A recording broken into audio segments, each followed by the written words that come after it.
একদম কম উপকরণে কোনো প্রকার হুইপ ক্রিম বা আইসক্রিম পাউডার ছাড়া আমি আইসক্রিম বানিয়েছি।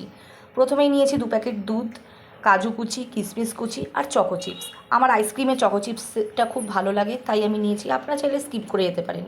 প্রথমে আমি দুধটাকে একদম মিডিয়াম আঁচে রেখে 15 থেকে 20 মিনিট পর্যন্ত ভালো করে জাল করে নিয়েছি। এটা ভালো করে জাল করা হয়ে গেলে বড় চা চামচের 4 চামচ আমি একটা বাটিতে আলাদা করে তুলে নিয়েছি। এবার সে দুধটাকে সামান্য ঠান্ডা করে তাতে আমি দিয়ে দিয়েছি 25 গ্রামের মতো চিনি। আপনারা চাইলে মিষ্টির পরিমাণ বাড়াতেও পারেন, কমাতেও পারেন। আর আমি যেহেতু কোনো পাউডার বা ক্রিম ব্যবহার করছি না, তাই আমি এখানে 1.5 চামচ কর্নফ্লাওয়ার আর 2 চামচ কাস্টার্ড পাউডার দিয়েছি।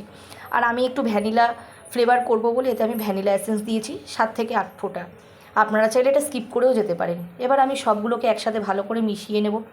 এবার আবার আমি গ্যাসটাকে জ্বেলে দুধটাকে একটু জাল করে নিয়ে তারপর ওই দুধটা মিশিয়ে রাখা কাস্টার্ড আর কর্নফ্লাওয়ারের মিশ্রণটাকে এই দুধটার মধ্যে দিয়ে ভালো করে নাড়াচাড়া করতে থাকবো।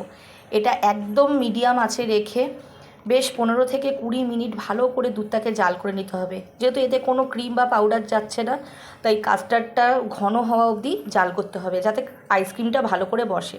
আমার জাল করা হয়ে গেছে।